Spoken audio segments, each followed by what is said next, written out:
Hi ಎಲ್ರಿಗೂ ನಮಸ್ಕಾರ. ದ್ವೇಷದ ದಗೆಗೆ ಪ್ರೀತಿಯ ಹೋಕುಳಿ ಭಾಗ 2. ಒಬ್ಬೊಬ್ಬರು ಒಂದೊಂದು ರೂಮ್ ಸೇರಿದ ಧರಣಿ ಹಾಗೂ ಶಿವಂ ಸಂಜೆಯಾದರೂ ರೂಮಿನಿಂದ ಆಚೆ ಬಂದಿರಲಿಲ್ಲ. ತುಂಬಾ ಬಾರಿ ರೂಮಿನ ಬಳಿ ಹೋಗಿ ಬಂದಿದ್ದರು ಸುಲೋಚನಾ. ರೂಮಿನೊಳಗೆ ಸೇರಿಕೊಂಡಿದ್ದ ಶಿವಂ ಮಾತ್ರ ಸಿಟ್ಟಿನಲ್ಲಿ ಕುದಿಯುತ್ತಿದ್ದ. ಪ್ರೀತಿಯಂತೆ ಪ್ರೀತಿ, ಬ್ಲಡಿ ಹೆಲ್, ಎಲ್ಲ ಡ್ರಾಮಾ.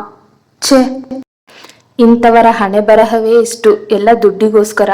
ಬಹಳ ಕೆಳಮಟ್ಟದಲ್ಲಿ ಯೋಚಿಸಿದ್ದ ಧರಣಿಯ ನಡತೆಯ ಬಗ್ಗೆ.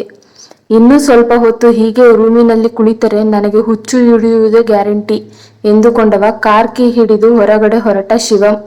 ಕಾರ್ ಕೀ ಹಿಡಿದು ರೂಮ್ನಿಂದ ಹೊರಬಂದ ಮಗನನ್ನು ತಡೆದಿದ್ದರು ಸುಲೋಚನಾ.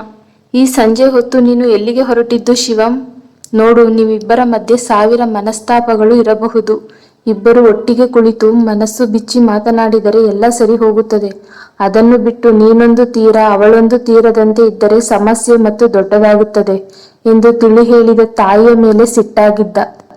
ಮೋಮ್ ಪ್ಲೀಸ್, ನೀವು ಅವಳನ್ನು ವಹಿಸಿಕೊಂಡು ಬರಬೇಡಿ. ನಮ್ಮ ಮನೆತನದ ಮಾನ ಮರ್ಯಾದೆ ಬೀದಿ ಪಾಲಾಗಲು ನಿಮ್ಮ ಆ ಸೋಕಾಲ್ಡ್ ಸೊಸೆಯೇ ಕಾರಣ ಎನ್ನುವುದನ್ನು ಮರೆಯಬೇಡಿ. ಇವಳು ಮತ್ತೆ ಇವಳ ಸ್ನೇಹಿತೆ ಸೇರಿ ಏನೋ ದೊಡ್ಡ ಪ್ಲಾನ್ ಮಾಡಿದ್ದಾರೆ. ಬಟ್ ಒಂದ್ ಮಾತು ನೆನಪಿರಲಿ ಮಾಮ್, ಯಾವತ್ತೂ ಅವಳನ್ನು ನನ್ನ ಹೆಂಡತಿಯಾಗಿ ಸ್ವೀಕರಿಸಲ್ಲ. ಅವಳು ಎಷ್ಟೇ ಹೈ ಡ್ರಾಮಾ ಮಾಡಿದರೂ ಅಷ್ಟೇ ಎಂದವನು ತಂದೆಯನ್ನು ಓರೆಗಣ್ಣಿನಿಂದ ಒಮ್ಮೆ ನೋಡಿ ಬಿರುಸಾಗಿ ಮನೆಯಿಂದ ಹೊರನಡೆದ. ಅವನ ಮಾತುಗಳನ್ನು ಆಲಿಸುತ್ತಾ ರೂಮಿನ ಬಳಿ ನಿಂತಿದ್ದ ದಮಯಂತಿ ಮುಖದಲ್ಲಿ ಒಂದು ಸೊಟ್ಟ ನಗು. ಅತ್ತಿಗೆಯ ಬಳಿ ಬಂದವಳು, ನೋಡಿದ್ರೆ ಅತ್ತಿಗೆ, ಅವನಿಗೆ ಇನ್ನೂ ನನ್ನ ಮಗಳ ಮೇಲೆ ಪ್ರೀತಿ ಇದೆ, ಆದರೆ ಹೇಳಿಕೊಳ್ಳುತ್ತಿಲ್ಲ ಅಷ್ಟೇ. ಆ ಧರಣಿಯ ಮುಖ ಕಂಡರೆ ಇವನಿಗೆ ಆಗಲ್ಲ, ಅಂಥದ್ರಲ್ಲಿ ಅವಳ ಜೊತೆ ಇವನ ಸಂಸಾರ ಮಾಡ್ತಾನೆ ಅಂತ ನೀವು ಹೇಗೆ ನಂಬುತ್ತೀರಾ ಎಂದಳು ನಗುತ್ತಾ. ದಮಯಂತಿಯ ಮಾತಿಗೆ ಒಂದು ಸುಂದರ ನಗು ಚೆಲ್ಲಿದ ಸುಲೋಚನಾ, ದಮಯಂತಿ, ಹೇಳಬೇಕಾದರೆ ಪ್ರೀತಿ ಶುರುವಾಗುವುದು ಜಗಳದಿಂದಲೇ. ಹಾಗೆ ನೋಡಿದರೆ ನನ್ನದು ನಿಮ್ಮ ಅಣ್ಣನದು ಪ್ರೀತಿ ಶುರುವಾಗಿದ್ದು ಜಗಳದಿಂದಲೇ. ನಾವಿಬ್ಬರು ಈಗ ಚೆನ್ನಾಗಿಲ್ವಾ? ಹಾಗೆಯೇ ಸಮಯ ಸರಿದಂತೆ ಎಲ್ಲವೂ ಬದಲಾಗುತ್ತದೆ. ಒಬ್ಬರು ಉತ್ತರ, ಒಬ್ಬರು ದಕ್ಷಿಣದಂತಿರುವ ಶಿವಂ ಹಾಗೂ ಧರಣಿ ಮುಂದೊಂದು ದಿನ ಚಂದದ ಜೋಡಿ ಹಾಕ್ತಾರೆ ನೋಡು ಎಂದವರು ಧರಣಿಯ ರೂಮ್ ಕಡೆ ಹೊರಟರು. ಹೆಂಡತಿಯ ಮಾತುಗಳನ್ನು ಆಲಿಸಿದ ರಾಜೇಂದ್ರರವರ ಮುಖದಲ್ಲಿ ಮನದನ್ನೆಯ ಬಗೆ ಹೆಮ್ಮೆ ಎನಿಸಿತು. ಅಣ್ಣನ ಮುಖದ ನಗುವನ್ನು ನೋಡಿದ ದಮಯಂತಿ ಇನ್ನೂ ಕೆರಳಿದಳು.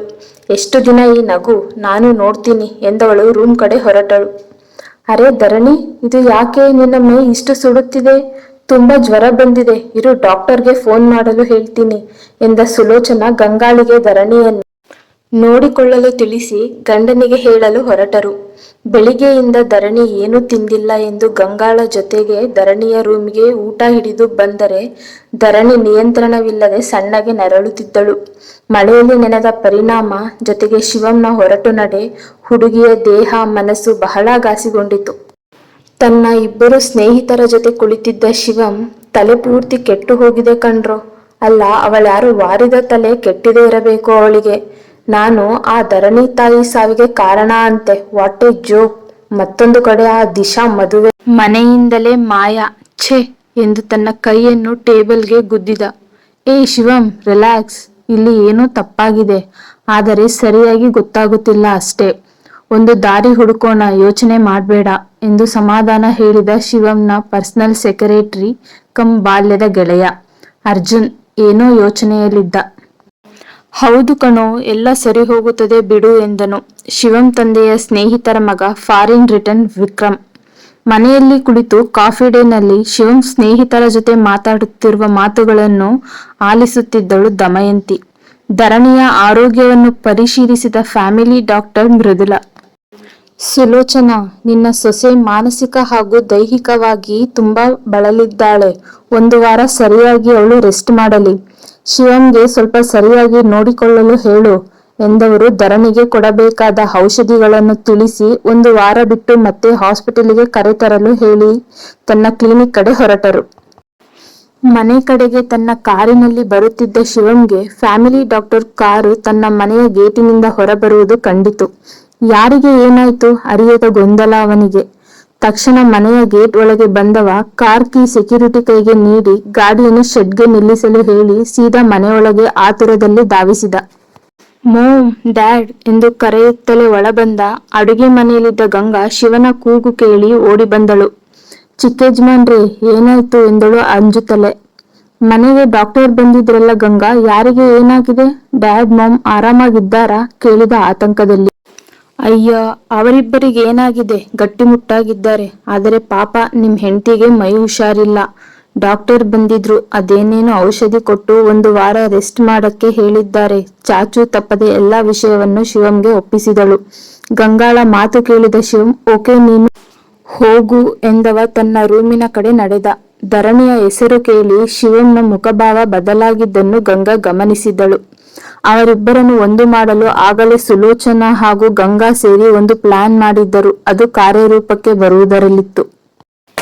ಮದುವೆ ಮನೆಯಿಂದ ಪರಾರಿಯಾಗಿದ್ದ ದಿಶಾ ಒಂದು ಮನೆಯ ಮೂಲೆಯ ಬಾರಿನಲ್ಲಿ ಕಾಲಿನ ಮೇಲೆ ಕಾಲು ಹಾಕಿ ಮೈ ಕಾಣುವ ಬಟ್ಟೆ ತೊಟ್ಟು ಕುಳಿತು ಡ್ರಿಂಕ್ಸ್ ಮಾಡ್ತಾ ಮತ್ತು ಏರಿಸಿಕೊಳ್ಳುತ್ತಿದ್ದಳು. ನೋಡು ಡಾರ್ಲಿಂಗ್, ನನಗೆ ಜಾಸ್ತಿ ಟೈಮ್ ವೇಸ್ಟ್ ಮಾಡೋಕ್ಕಾಗಲ್ಲ. ಮನೆ ಒಳಗೆ ಇರೋಕೆ ನನಗೆ ಬೋರ್ ಆಗ್ತಿದೆ.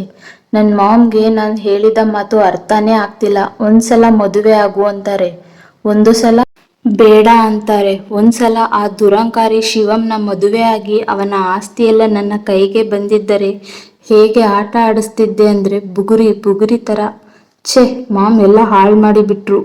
ಕುಡಿದ ಅಮಲಿನಲ್ಲಿ ತನ್ನ ಮುಂದಿರುವ ವ್ಯಕ್ತಿಯ ಬಳಿ ತೊದಲುತ್ತಿದ್ದಳು. ಕರ್ಕಶವಾಗಿ ನಕ್ಕ ಆ ವ್ಯಕ್ತಿ ಅವಳ ಕೈಗಳನ್ನು ಸವರುತ್ತಾ, ಡೋಂಟ್ ವರಿ ಡಾರ್ಲಿಂಗ್, ನಾನಿದ್ದೀನಲ್ಲ, ಎಲ್ಲ ನೋಡ್ಕೊಳ್ತೀನಿ. ನೀನು ಯಾವ ಟೈಮಲ್ಲಿ ಆ ಮನೆಗೆ ಎಂಟ್ರಿ ಕೊಡಬೇಕು ಅಂತ ಆಂಟಿ ಆಲ್ರೆಡಿ ಪ್ಲಾನ್ ಮಾಡಿದ್ದಾರೆ ಎಂದನು. ದಿಶಾಳ ಕುಡಿದ ಗ್ಲಾಸ್ ತೆಗೆದುಕೊಂಡು ಅವನ ಮಾತುಗಳನ್ನು ಕಿವಿಗೆ ಹಾಕಿಕೊಳ್ಳದೆ ತೂರಾಡುತ್ತಾ ರೂಮ್ ಸೇರಿದಳು ದಿಶಾ. ಕತೆ ಮುಂದುವರಿಯುವುದು. ಕತೆ ಬರೆದಿರುವವರು ಪಲ್ಲವಿ. ಈ ಕತೆ ನಿಮ್ಗೆ ಇಷ್ಟ ಆದಲ್ಲಿ ಲೈಕ್ ಮಾಡಿ, ಶೇರ್ ಮಾಡಿ ಹಾಗೂ ನನ್ನ ಚಾನೆಲ್ನ ಸಬ್ಸ್ಕ್ರೈಬ್ ಮಾಡಿ.